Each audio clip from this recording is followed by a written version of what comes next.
Boa noite, internauta da Jovem Pan Online, boa noite, ouvinte da Rádio Jovem Pan. A partir de agora, a transmissão simultânea, internet e rádio. Estamos aqui nos estúdios da Jovem Pan Online, recebendo mais uma vez o secretário de Emprego e Relações do Trabalho do Governo do Estado de São Paulo, Guilherme Afife Domingos. Secretário, boa noite, muito obrigado mais uma vez pela visita. Boa noite, é um prazer estar aqui.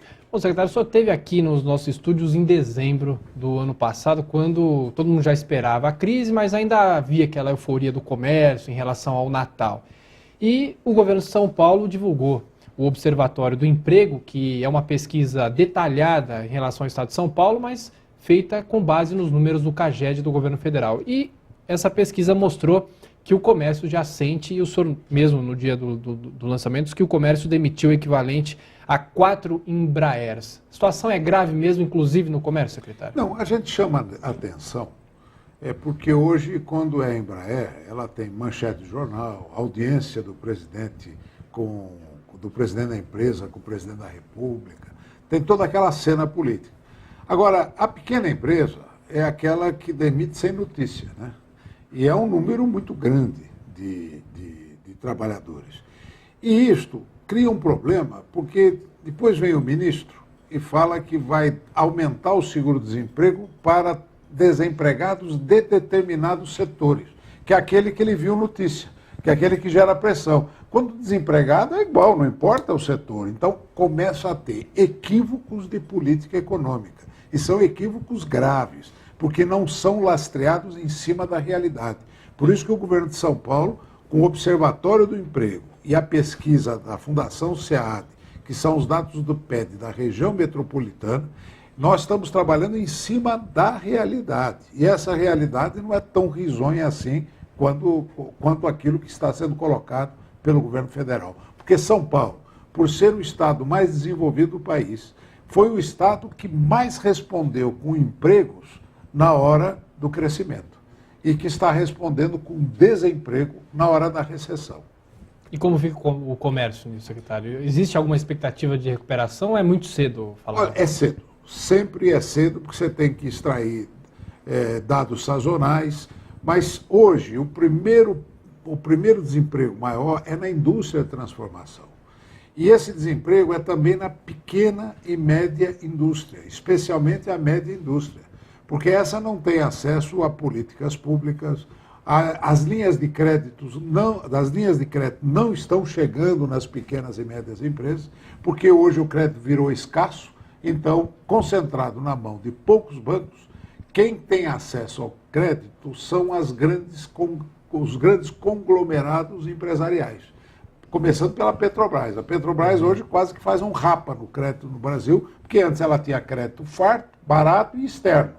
Quando ele se tornou escasso e praticamente inexistente fora, veio buscar aqui, como as grandes corporações. Para os pequenos não sobra muito e não há uma política efetiva do governo de liberar recursos para o crédito de pequenas empresas. Aí, então, ela desemprega sem manchete no jornal. Agora, secretário, o desemprego na micro e pequena empresa tem um outro caráter, ou seja, que a empresa está mal e pode até mesmo fechar, porque o número de funcionários é bem menor, é diferente de uma grande indústria que manda embora, mas continua funcionando. Agora, a micro e pequena empresa, quando manda embora, é sinal que pode até fechar as portas, não é? O senhor enxerga assim? Sim, na verdade está fechando a porta por falta de oxigênio, por falta de financiamento, de condições de financiamento. Até porque mesmo numa política de redução de mercado, sempre há oportunidades, mas você tem que dar um tratamento igualitário. Então hoje, quem emprega a grande força de trabalho é a pequena e média empresa. E ela deve ser olhada de forma diferenciada neste instante. Estamos entrevistando aqui nos estúdios da Jovem Pan Online o secretário de Emprego e Relações do Trabalho do Governo de São Paulo, Guilherme Afife Domingos. Transmissão simultânea, Rádio Jovem Pan e Jovem Pan Online. Pergunta agora do repórter Marcelo Matos. Boa noite, Marcelo. Boa noite, Thiago. Boa noite, secretário Afife. Os números são expressivos, contundentes, 38 mil empregos formais fechados em janeiro. Ao mesmo tempo, os números passam a ser frios também um pouco, né, secretário? A gente muitas vezes não dimensiona o que uma família perdeu o emprego está nessa situação. E como o senhor disse, como a demanda vem caindo mesmo, o que pode ser feito na tentativa de retomada de emprego, já que a demanda caiu mesmo e nós não temos ainda uma noção da extensão dessa crise ainda? Olha, perfeitamente. Bom, nós temos que olhar que o que gera emprego são as condições macroeconômicas, e que às vezes não estão nem sob o nosso comando em função do impacto de uma crise mundial. E é lógico, isso precisa ficar bem claro, que o Brasil tem uma posição diferenciada perante o mundo. Quer dizer, o Brasil tinha uma menor dependência de crédito ao consumo. Nos Estados Unidos, o consumo, o crédito era 130% do PIB. Aqui no Brasil não chega a 40% do PIB, é 38%. Portanto, o impacto é menor. E segundo, mesmo com o crescimento havido no comércio internacional, a nossa participação no comércio internacional ainda é muito pequena. Então, o impacto também é menor. Muito bem, então as condições macroeconômicas são as que vão determinar as condições de emprego. Nós estamos agora ainda aturdidos com o que está acontecendo no mundo, até porque as coisas ainda não se equilibraram de vez. Então, da nossa parte, o que nós temos que fazer? É o que o governo de São Paulo fez. Ele está privilegiando o investimento, coisa que o governo federal também deveria privilegiar. Só que o dinheiro do governo federal parece que empacou, né, devido à burocracia e o centralismo. Então, todos aqueles recursos prometidos para as obras na ponta não chegam com velocidade. Foi isso que levou o governador José Serra a ir ao presidente da República e falar: tem que mudar a lei de licitações. Não para amolecer na licitação, mas para tirar a burocracia, para o dinheiro público de investimento chegar rápido. Aí o que faz o governo? Como o dinheiro público de investimento não chega rápido, ele gasta em custeio, gasta em aumento de funcionalismo. Isto é como colesterol ruim no organismo, entope as veias. No caso, o gasto público bom é o gasto de investimento, mas no Brasil ele está travado. Segundo ponto, o juro. Está aí a Selic caindo. Mas eu pergunto, o juro está caindo na ponta? O juro real que o consumidor paga na hora do financiamento, ele está caindo? Não cai na proporção. Na prática é maior, né? O juro é maior ainda, né? Muito maior por causa do chamado spread. O que é o spread bancário? O spread é composto dos custos administrativos do banco, do imposto. 1/3 do spread é imposto e que não foi baixado. E terceiro, a taxa de risco. Como é que eu faço para diminuir o risco? Criando o cadastro positivo. Ou seja, aquele cidadão que é pontual passa a ter uma taxa de juro muito menor do que aquele que não há informação sobre ele. O mundo inteiro trabalha assim. E o nosso cadastro positivo? Tem um projeto há 4 anos emperrado no Congresso Nacional e o governo federal faz medida provisória para criar TV pública, mas não faz uma medida provisória para criar um cadastro positivo, porque tem urgência e relevância, ou seja, é importante e urgente aprovar. Portanto, essas medidas são as medidas que deveriam ser adotadas com rapidez para minorar os efeitos. Agora, para melhorar a situação de emprego, só mesmo uma conjuntura internacional melhor. Secretário, em relação ao microcrédito, com a venda da nossa Caixa para o Banco do Brasil, o governo de São Paulo tem que papel nessa concessão do microcrédito para o consumidor, por exemplo? O Banco do Brasil é um operador, mas esse dinheiro é um fundo do Estado. E o governador Serra determinou que este ano nós disponibilizássemos 120 milhões para o microcrédito. E o que é isso? É crédito a 1% ao mês, para investimento de microempreendedores, com valores até R$5 mil de financiamento. Então, o nosso microcrédito é um programa de sucesso. Há 10 anos o Banco do Povo já emprestou 600 milhões. E sabe qual é a inadimplência, a perda? 1,2. Portanto, esse pequenininho, ele é pontual e quando o crédito é também bem concedido.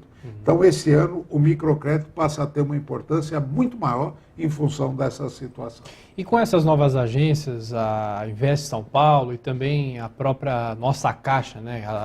Esse nome continua nesse setor de investimento do Estado. Isso garante o grande investimento, por exemplo? Olha, o dinheiro da venda da Caixa, ele foi, primeiro, destinado ao investimento.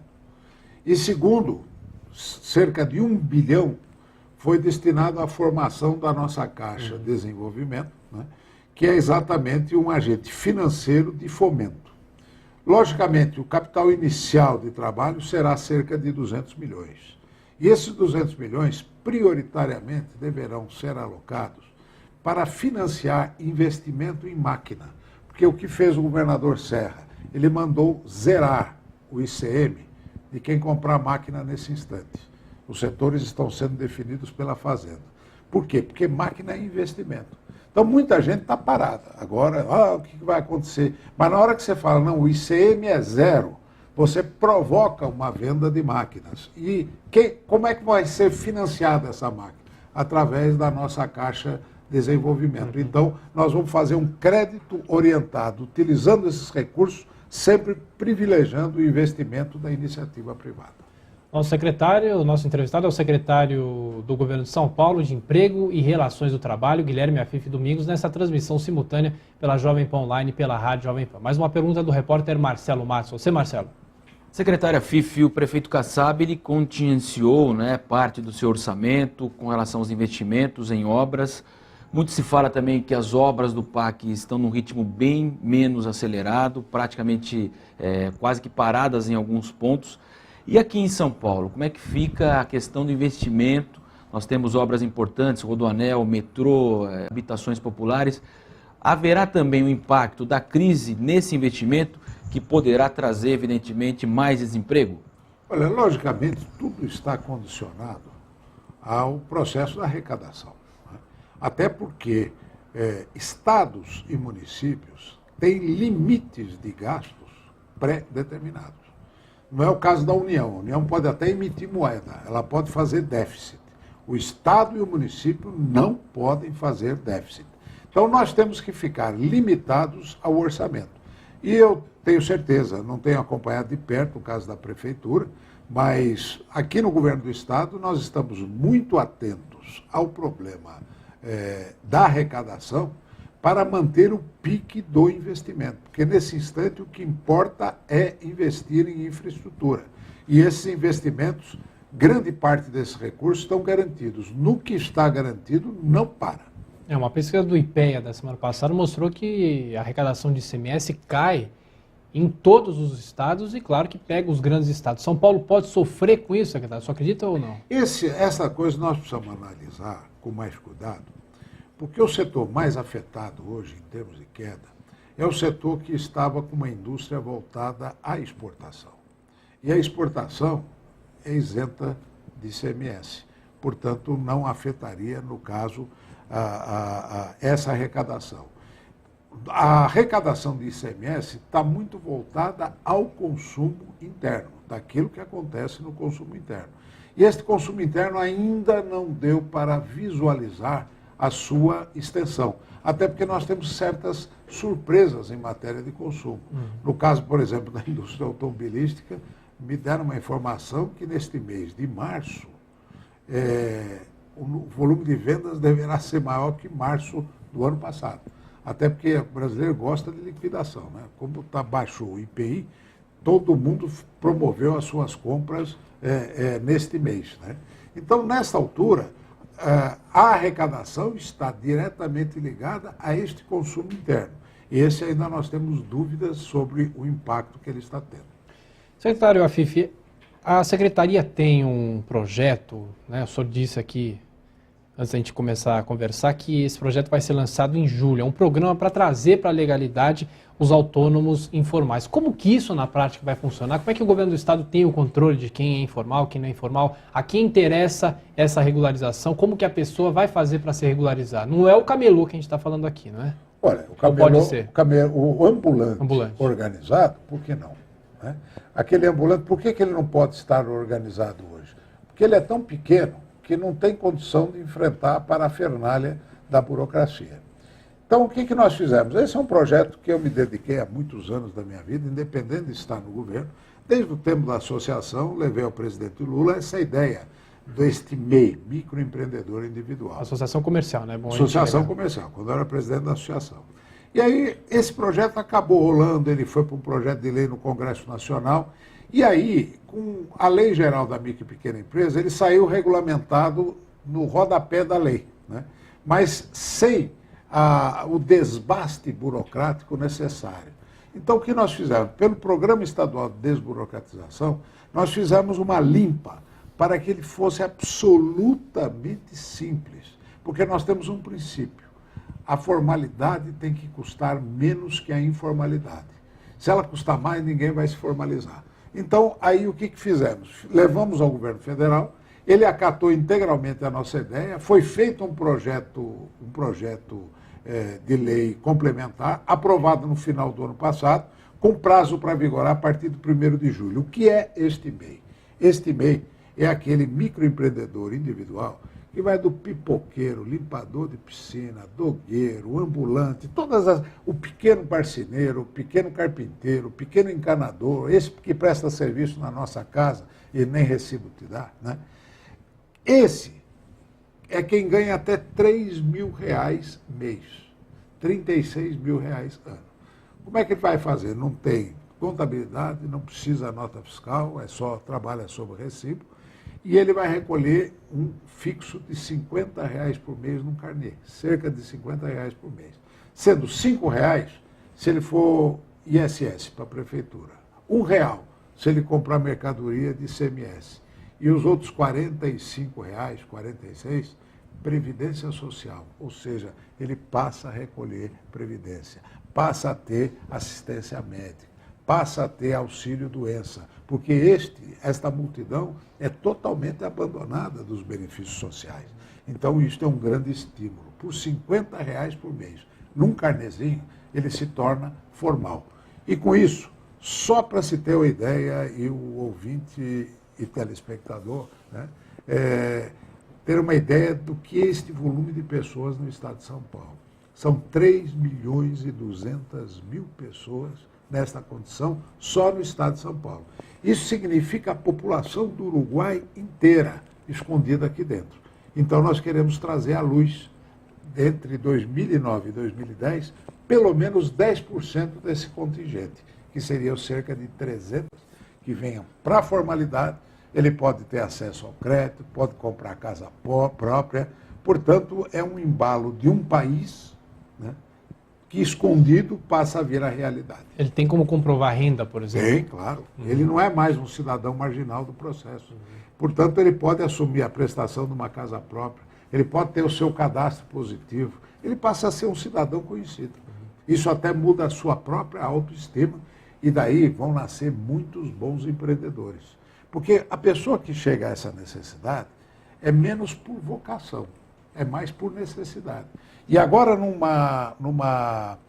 problema do estreitamento do emprego, né, muita gente vai ter que se virar por conta própria. Então, por que não estimulá-lo? E outra coisa, aí entra o microcrédito, porque a hora que ele está se formalizando, ele já passa a ter acesso às linhas de financiamento, para ele comprar um equipamento, para ele comprar, se ela é uma costureira, uma máquina de costura, se ela é manicure, né? Até esse é um projeto que nós estamos mexendo agora, ela comprar uma autoclava para não disseminar o vírus da hepatite. Então são vários programas que o microcrédito tem um papel fundamental. Nosso entrevistado nessa noite aqui na Jovem Pan Online, o secretário de Emprego e Relações do Trabalho do Governo de São Paulo, Guilherme Afife Domingos. Pergunta do repórter Marcelo Matos. Secretário Afife, hoje o Serasa divulgou que o cheque sem fundo cresceu quase 20% no Brasil nesse primeiro bimestre. O pior estado, o Acre, 102 cheques para 1.000 devolvidos. São Paulo, menor média, 17 cheques a cada 1.000. O senhor que conhece tão bem a realidade da Associação Comercial de São Paulo, o que isso significa na prática para o comerciante, para o empresário? Olha, aí eu vou usar a minha experiência. O primeiro trimestre é sempre problemático em termos de inadimplência, porque aí o cidadão que assumiu os compromissos no final de ano, já pega um começo de ano com IPVA, com matrícula escolar, com material escolar, ele tem uma incidência de encargos nos primeiros 3 meses, que historicamente esses primeiros 3 meses aumenta a inadimplência. E depois, mais para frente, ela acaba sendo acertada e aqueles que não conseguiram, esperam o 13º para poder quitar dívidas. Essa é a história.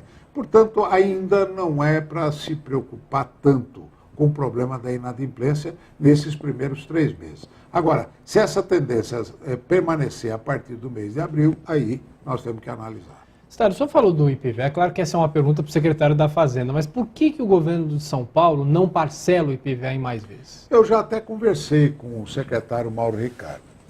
Tem um problema, que o IPVA é uma divisão de 50% Estado e 50% município.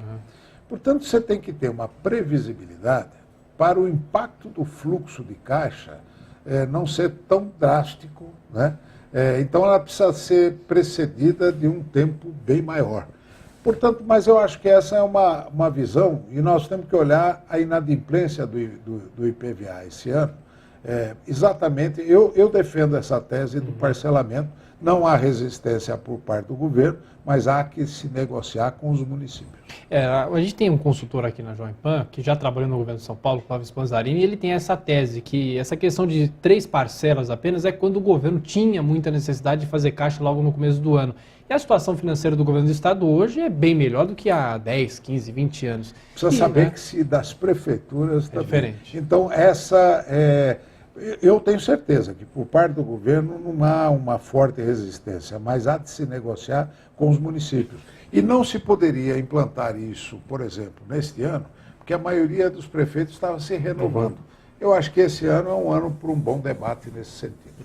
Bom, secretário, falando de um outro ponto do governo, São Paulo tem um portal que é como se fosse um negociador, um mediador entre o empregador e aquele que procura emprego, que é o Emprega São Paulo. Isso foi lançado no fim do ano passado. Os resultados são animadores, melhores do que, por exemplo, existem muitos sites que são de empresas que fazem essa mediação. Isso sai caro muitas vezes para quem está desempregado.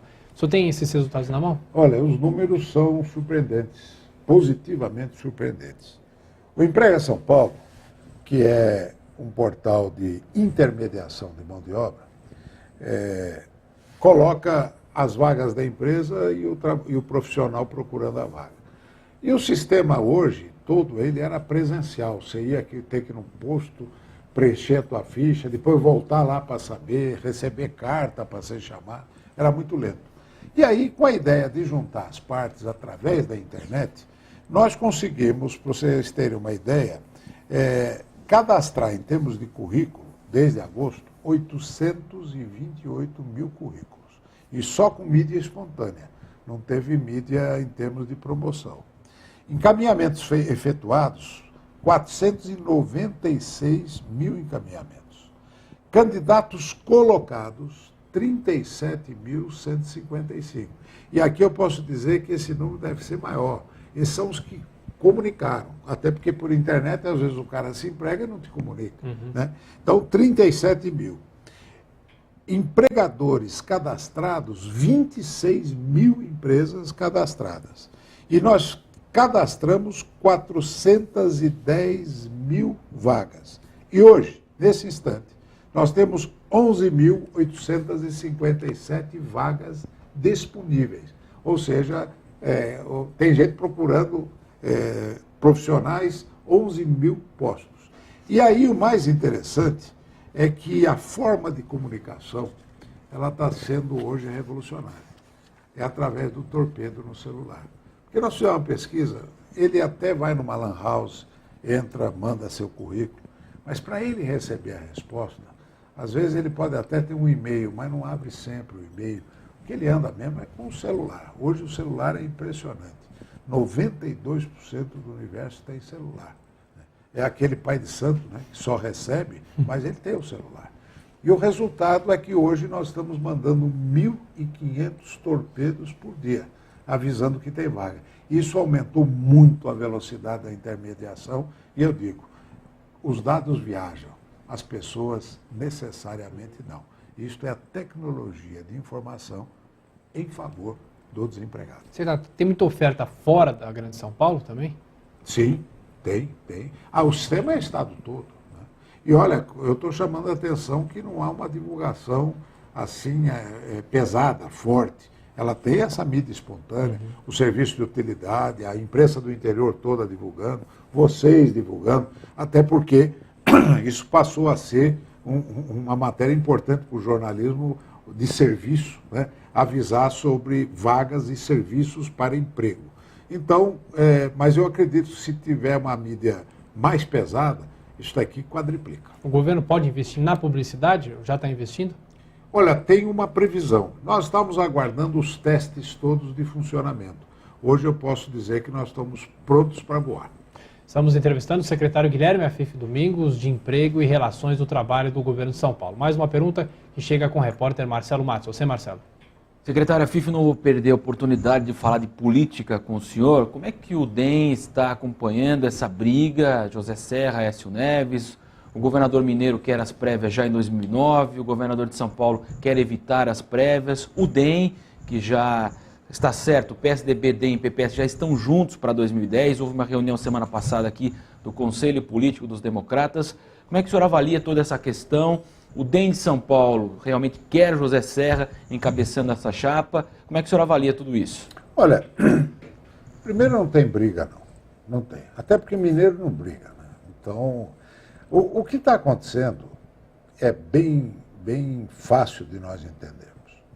Há uma forte aspiração de Minas pela presidência da República. É menos do Aécio e mais de Minas Gerais. Porque tem uma frustração histórica, que é a morte de Tancredo, né?